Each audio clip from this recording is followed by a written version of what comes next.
You choose the outcome. Kasi alam mo si Dane, may ano eh. May mga bagay na nangyayari sa'yo, positive or negative, pero in the end, ikaw nasa iyo eh, hawak mo kung ano yung magiging ending. Halimbawa, ito may napanood akong cartoon from Avatar, yung Airbender. Yung si Uncle Iroh, may chapter na nakulong siya. Yung na-imprison siya.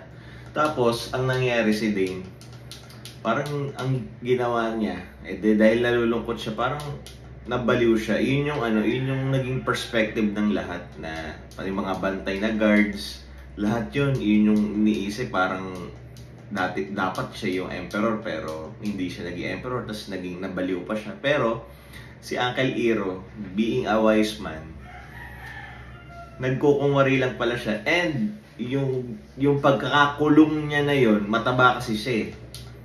Yung pagkakakulong niya na yun, ay yun yung isa sa naging reason na marami siyang time. Ang ginawa niya, nag-exercise pala siya na kapag wala na yung guard, pag wala na nakakita, pag siya na lang mag-isa, panay siya push up, panay siya pull up, panay siya bench press, lahat ng exercise ginagawa niya. Yung binit dun sa damit niya, napaka-macho na niya pala na in any time kaya na niyang kumawala dun sa jail dahil sa sobrang buff niya, sa sobrang lakas niya. Ibig sabihin nito, alam mo yun, kung hindi pa siya nakulong, hindi pa siya mag-exercise eh.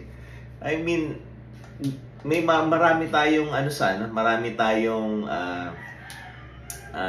nangyayari sa atin, positive or negative.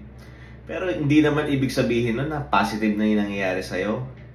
Yung outcome, yung the end. Ay wow, bembeng. Yung outcome or yung the end is positive din. And if negative yung nangyayari sa'yo, ibig sabihin ba nun? Negative na agad yung magiging outcome. Hindi naman, di ba? Yung mga negative na mangyayari sa atin, pwede naman maging positive. Tapos yung positive, pwede pa rin maging negative. So, di ba pwede yung ang pinaka point nito is yung outcome nasa sayo pa rin eh. Di ba? Halos madalas yun yung mga tema ng pelikula eh. Yung mahirap, yung mga mahirap naging mayaman, or yung naging mayaman naging mahirap, or nag-struggle siya, ginagamit niya yung mga obstacles niya, yung pagsubok niya. Then, di ba, yun yung parang yung climax ng makakamit niya yung pangarap niya, or yayaman siya, or makakatapos siya ng pag-aaral, or makakamit niya yung kung ano man yung goal niya. Ganon din sa atin eh. Akala mo yung nangyayaring negative sa'yo, negative na dapat yung huli nun. Or if positive yung nangyayari sa'yo, positive na agad. Hindi, dapat you are constantly working on yourself, and ano man nang nangyayari, ikaw ang mag-choose ng outcome na to. Di ba sinasabi doon sa yung nabasa ko pang quotes kay Patrick tsaka kay SpongeBob, sabi nila, if it will be okay in the end, sabi nila. Tapos sabi nung isa, what if it's not okay in the end, sabi naman ni si Patrick, if it is not okay, it is still not the end. Magulo pala, no? Kumbaga, hanggat hindi pa siya okay, hindi pa siya end. Minsan kasi akala nila may nakulong na sila, or nabumagsak na sila sa exam, or nabasted na sila, end of the world na agad. Ibig sabihin nila end agad yun eh. Hindi eh. Hanggat hindi pa okay, hindi pa yung end eh. Hanggat buhay ka pa, hindi pa siya end. And yun nga na end tuloy. And yun nga eh, akala natin, parang nilalagyan natin ng tuldok yung outcome. Ito na yung outcome, tapos na. Hindi eh, buhay ka pa eh. Ibig sabihin nun, pwede ka pang mag-step up, pwede ka pang may gawing iba. Minsan kasi akala natin may pinipilit tayo na hindi naman dapat, hindi naman iyon yung fate mo. Pero pinipilit natin. So, yun lang.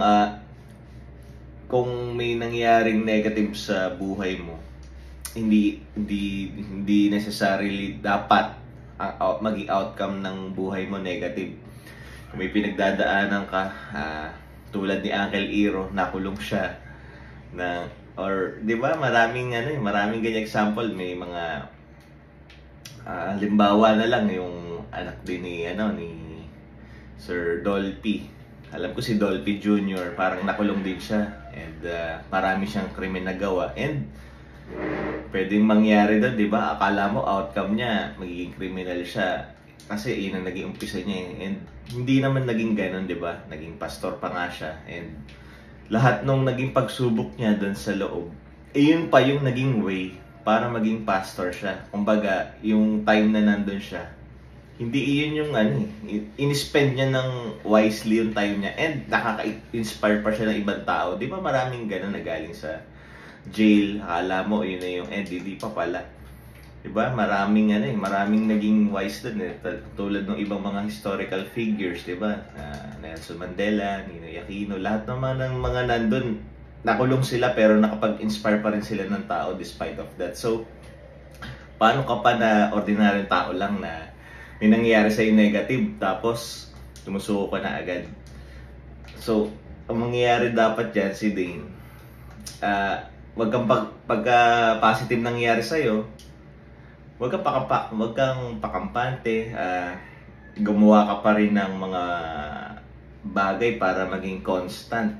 Although everything is change, lahat yan nagbabago, permanent ka naman sa trabaho or dire-diretso yung buhay mo, lahat yan may constant change di ba? Lahat tayo, yun ang buhay may pwedeng magkasakit, pwedeng may mangyari sa trabaho, pwedeng magbago yung flow ng financials mo, yung emotions mo. Ang ibig sabihin nito, dapat yung outcome nasa iyo pa rin, hawak mo pa rin. Lahat ng out of your control, hayaan mo siya kasi mahalin mo yung mga nangyayari sa'yo, and lahat lang nung in control mo, yun lang yung gagawin mo. And dapat yung outcome, tulad ng mga nabanggit ko example, masama man yung nangyayari sa'yo, masama man, dapat ang mangyari, ikaw pa rin yung magdidikta. Huwag kang hihinto hanggat hindi pa positive yung magiging resulta nito. So, take away,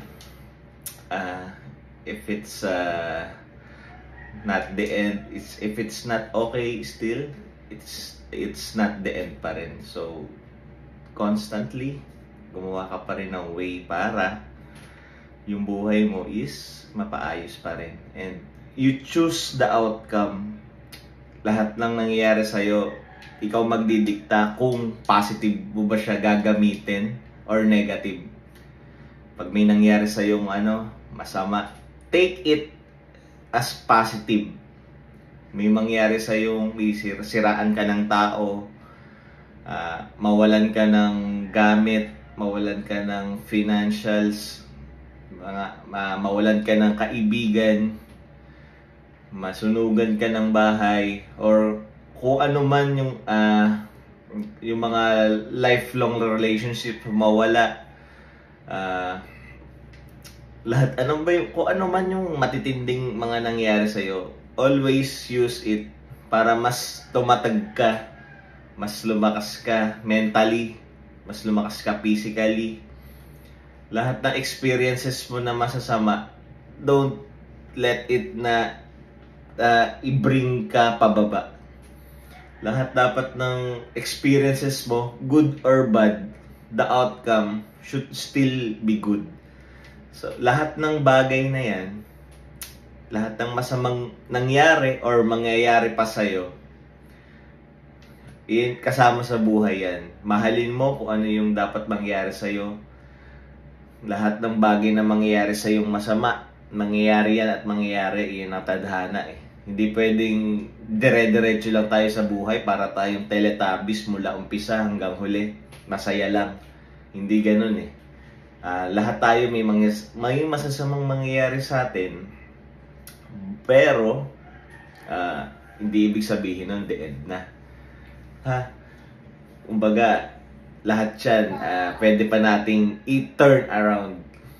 Diba? Lahat yan pwede pa nating baguhin. So, lahat ng mga hindi masyadong magandang nangyayari ngayong taon, alam ko, kahit hindi pa yung end na to, hindi pa yun yung final outcome, kaya mo pang baguhin, kaya mo pang i-turn around, kaya mo pang gawing positive lahat ng nangyari sa yung negative. Lahat ng experiences mo, mentally, financially, emotionally, lahat ng negative, kaya mo pa siyang gawing positive, gawin mo siyang inspiration, gawin mo siyang hindi mo pa nakikita ngayon eh. Pero minsan kailangan may maranasan ka muna para ma-turn around mo siya sa positive eh. Si Dane, pagka lumaki ka, isipin mo lahat inevitable eh. May mangyayari sa yung negative, may nangyayari sa yung positive. And lahat ng yon gawin mo siyang inspiration para yung outcome maging positive, no? Yun lang, maraming salamat sa pakikinig. Si Dane, kung ano man yung mangyayari sa video game mo, positive ka lang, ha? Okay.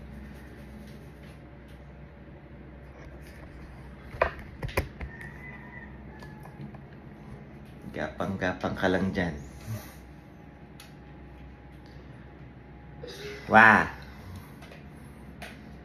Hello, bye! Maya. Bye-bye ka na, bye! Maya. Bye-bye ka muna, bye! No, Maya.